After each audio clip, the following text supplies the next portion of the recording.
Le rendez-vous du 19h sur Al24 News. Merci d'être avec nous pour cette édition. Voici les titres. Les événements s'enchaînent au Gabon après le limogeage d'Ali Bongo. Le Conseil de sécurité et de la paix de l'Union africaine suspend le Gabon de ses instances continentales.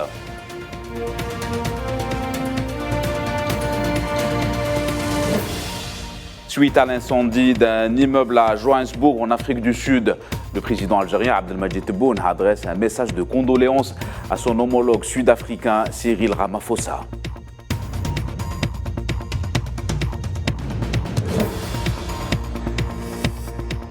L'initiative algérienne pour la sortie de crise au Niger accueillie positivement.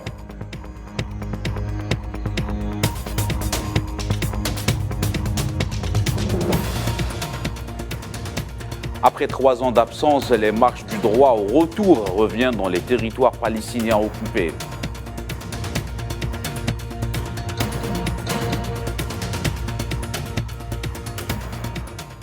Bonsoir à tous et bienvenue pour cette édition qu'on entame avec la situation au Gabon. Après le coup d'État militaire, le Conseil de sécurité, de la paix et de l'Union africaine a pris la décision de suspendre le Gabon de ses instances. Avant, le Conseil s'est réuni ce jeudi pour examiner la situation dans le pays. La réunion a été présidée par le commissaire aux affaires politiques de l'Union africaine, le Nigérian Bankole Adeoye, et l'actuel titulaire de la présidence tournante du Conseil, le Burundi Willy Nyamatewe.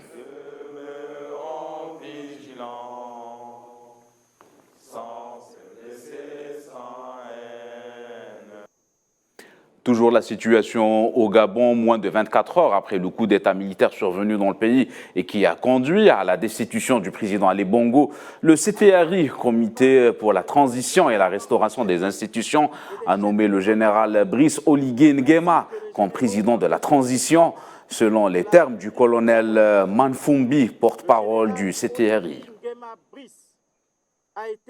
Le général Oligui Nguema Brice a été désigné à l'unanimité président du comité pour la transition et la restauration des institutions, président de la transition. Eu égard à ce qui précède, le général Oligui Nguema ordonne la reconnexion de la fibre optique et le rétablissement des signaux des chaînes radio-télévisées internationales sur les différents bouquets de diffusion existants au Gabon. De plus, le président de la transition insiste sur la nécessité de maintenir le calme et la sérénité dans notre beau pays. Et depuis ce coup de force survenu au Gabon, les réactions du côté du vieux continent se font timides. Le représentant de l'Union européenne pour les affaires étrangères est revenu sur le scrutin électoral qu'a connu le Gabon, estimant qu'il y a eu pleine d'irrégularités et l'existence de coups d'État militaires et institutionnels.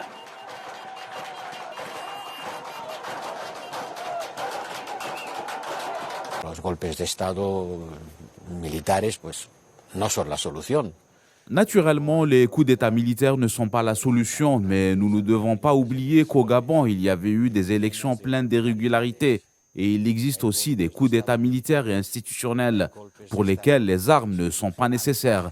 Mais si je triche aux élections pour arriver au pouvoir, c'est aussi une façon irrégulière d'arriver au pouvoir. Pues también eso es una manera irregular de llegar a ejercer el poder. En Afrique du Sud, plus de 70 morts ont été déplorés après le déclenchement d'un incendie qui s'est déclaré dans la nuit de mercredi à jeudi dans un immeuble d'un quartier de la ville de Johannesburg. Il y aurait 52 blessés selon le porte-parole de la protection civile. Le bâtiment en question est situé dans une zone de l'ancien quartier des affaires du centre économique de l'Afrique du Sud. Il a été évacué dès les premières minutes de l'incendie.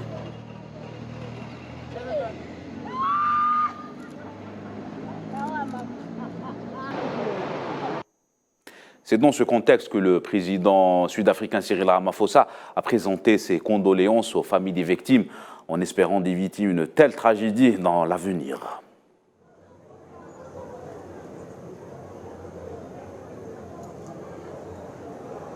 and our hearts go out to every person. Je présente mes sincères condoléances aux familles de ceux qui sont décédés et de ceux qui sont blessés. Nous sommes de tout cœur avec toutes les personnes touchées par cette catastrophe. Cet incident nous appelle tous, services d'urgence et les autres entités gouvernementales, à tendre la main aux survivants pour les aider à retrouver leur bien-être physique et psychologique et à offrir toute l'aide matérielle et l'assistance nécessaire aux résidents touchés. J'espère que les enquêtes sur l'incendie permettront aux communautés et aux autorités d'éviter qu'une telle tragédie ne se reproduise. To prevent a repeat of such a tragedy. Le président de la République, Abdelmadjid Tebboune, a adressé un message de condoléances à son homologue sud-africain Cyril Ramaphosa suite à l'incendie qui a fait plusieurs victimes et blessés dans cet immeuble à Johannesburg. C'est avec une grande affliction que nous avons appris la nouvelle de la tragédie qui a secoué Johannesburg suite à un incendie dévastateur qui a fait de nombreuses victimes. On peut lire dans le message de condoléances du président de la République, Abdelmadjid Tebboune.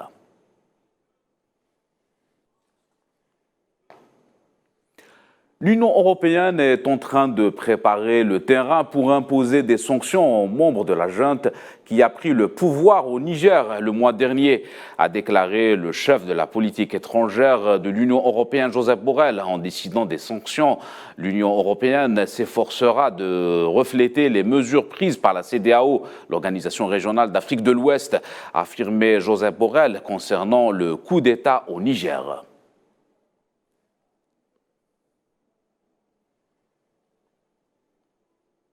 Et après plus d'un mois du coup d'État survenu au Niger, la capitale Niamey a connu de nouvelles manifestations exigeant le départ des forces françaises du pays. A noter que le Conseil des putschistes avait exhorté l'ambassadeur de la France accrédité à Niamey de quitter le Niger, une demande qui a été rejetée par Paris.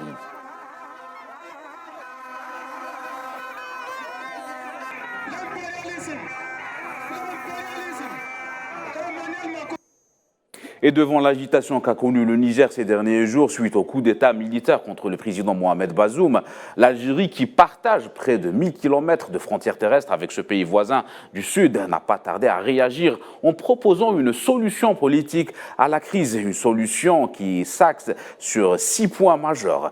Les détails avec Souila Kilal.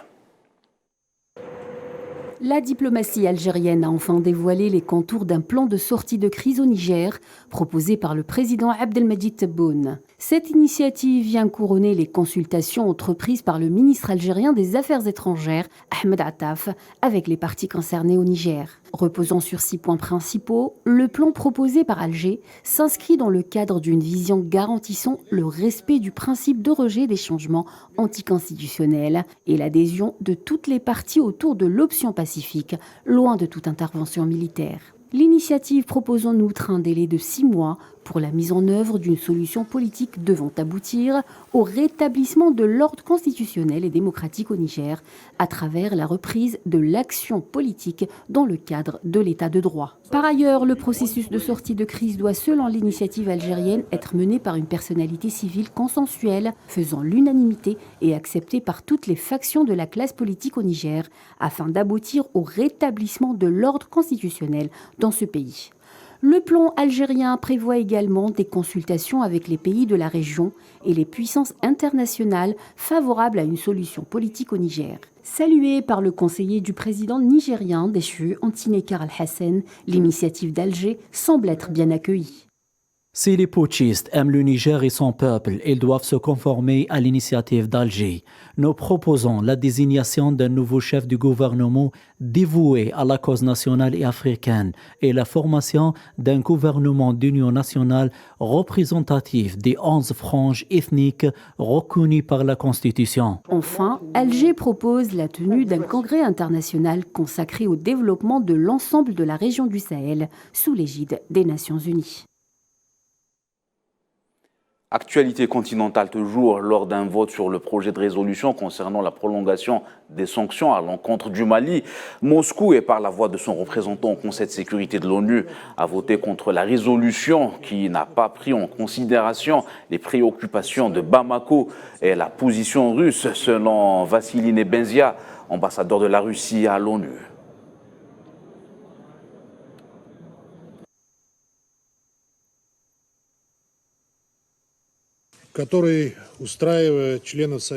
La Russie a voté contre le projet de résolution sur la prolongation du régime malien sanctionné.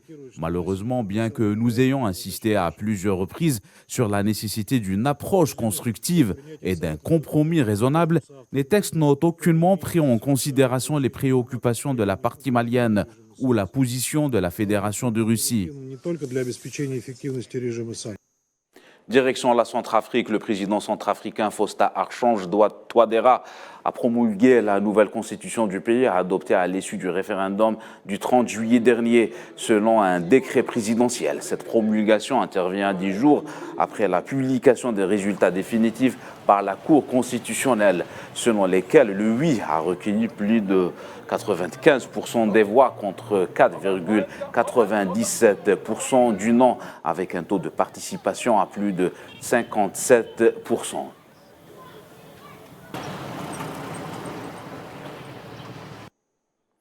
En Centrafrique, toujours, le porte-parole des Nations Unies, Stéphane Dujarric, a affirmé que les affrontements armés dans ce pays ont conduit à une aggravation de la situation humanitaire dans ce pays.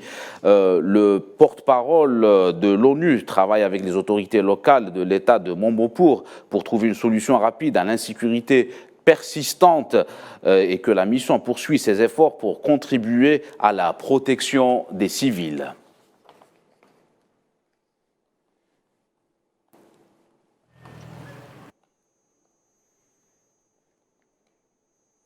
Au Soudan, le chef de l'armée soudanaise, le général Abdel Fattah al-Burhan, a salué des officiers de la police et la population lors d'une visite de leur quartier général dans la ville de Port-Soudan sur la mer Rouge. Une visite sur le terrain qui survient en plein contexte de conflit militaire opposant l'armée régulière de Abdel Fattah al-Burhan contre les forces de soutien rapide depuis le 15 avril dernier.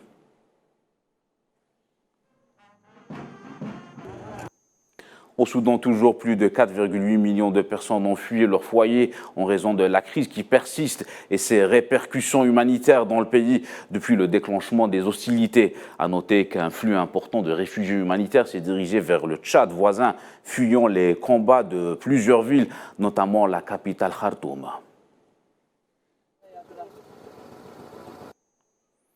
Le ministre des Affaires étrangères algérien Ahmed Attaf a dénoncé le renvoi de l'affaire du général-major à la retraite Khaled Nezar par le ministère public suisse au tribunal pénal fédéral avec acte d'accusation suite aux développements enregistrés dans le dossier relatif aux poursuites judiciaires engagées dans un appel téléphonique avec son homologue suisse Ignacio Cassis.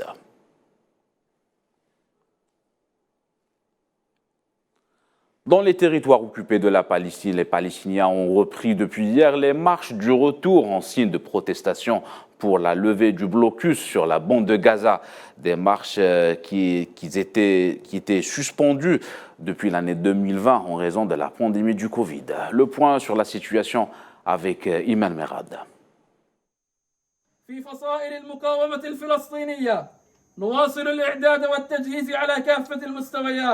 Les factions palestiniennes ont décidé aux grandes dames de l'entité sioniste la reprise des activités des marches du retour pour dénoncer la poursuite du siège imposé par l'entité sioniste sur la bande de Gaza depuis des années et exiger le droit de retour des réfugiés palestiniens. Le retour des marches intervient après une interruption de près de 3 ans. Une déclaration a été publiée par la Commission suprême pour la marche du retour et la levée du siège sur Gaza, comprend des factions palestiniennes et des organisations de défense des droits civils et humains. La déclaration appelle à la préparation et à la réhabilitation des camps des marches du retour à la frontière orientale de la bande de Gaza pour accueillir les manifestants toujours sous état de siège, habités par 2,3 millions de personnes, en exigeant le retour des réfugiés palestiniens contraints par la force et la terreur à quitter leur foyer et leur terre en 1948. Suite à cette décision de la Commission, de gros véhicules arborant des drapeaux palestiniens ont commencé à ratisser les terres agricoles le long de la frontière orientale de Gaza dans le but d'ériger des tentes et de s'y installer selon des sources locales. Rappelant qu'au début de l'année 2020, les marches du retour hebdomadaires organisées par les Palestiniens ont cessé en raison de la pandémie du Covid-19 et aussi de la répression. Depuis le commencement en mars 2018, on dénombre des dizaines de martyrs et de blessés. Ces marches sont le seul moyen pour les Palestiniens de préserver la mémoire de l'un des exodes le plus déchirant de l'histoire de l'humanité et de conserver la mémoire de leurs aïeux. C'est avant tout une marche contre l'oubli. En Palestine, toujours, 17 citoyens ont été arrêtés par les forces d'occupation en Cisjordanie. Et à Salfit, les militaires de l'occupation ont arrêté un jeune Palestinien et 9 autres citoyens à Jenin. La même source a révélé que parmi les citoyens arrêtés figurent 2 anciens prisonniers de la région Al-Khalil.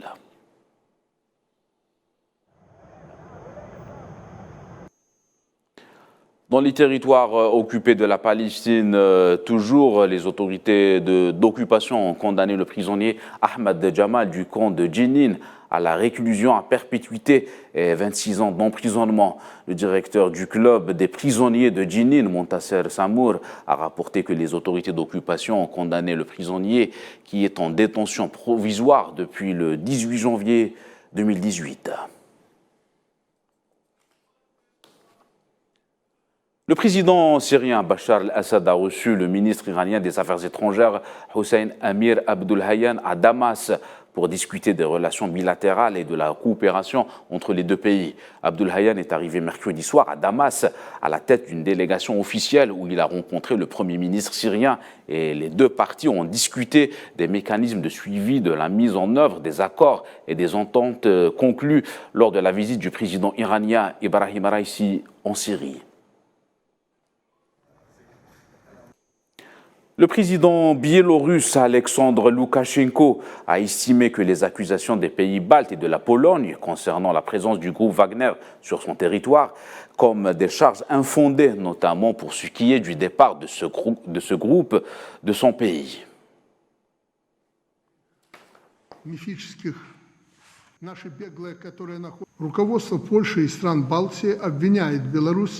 Les dirigeants de la Pologne et des pays baltes accusent le Bélarus d'avoir des intentions mythiques et agressives qui n'ont jamais existé et ne peuvent exister. Ils attisent l'hystérie à propos de la présence d'employés militaires privés de Wagner sur notre territoire. Ils en sont arrivés au point où ils exigent déjà le retrait immédiat du Bélarus.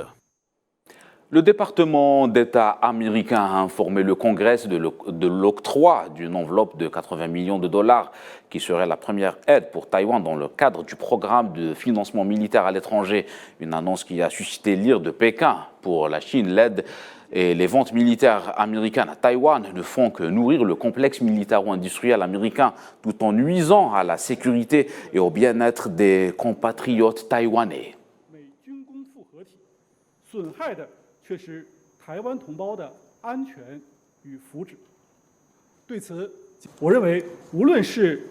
Qu'il s'agisse d'aider Taïwan ou de lui vendre des armes, nous nous y sommes toujours fermement opposés. L'aide et les ventes militaires américaines à Taïwan ne font que nourrir le complexe militaro-industriel américain tout en nuisant à la sécurité et au bien-être des compatriotes taïwanais. C'est la fin de cette édition. Merci à vous de nous avoir suivis. Excellente soirée à tous.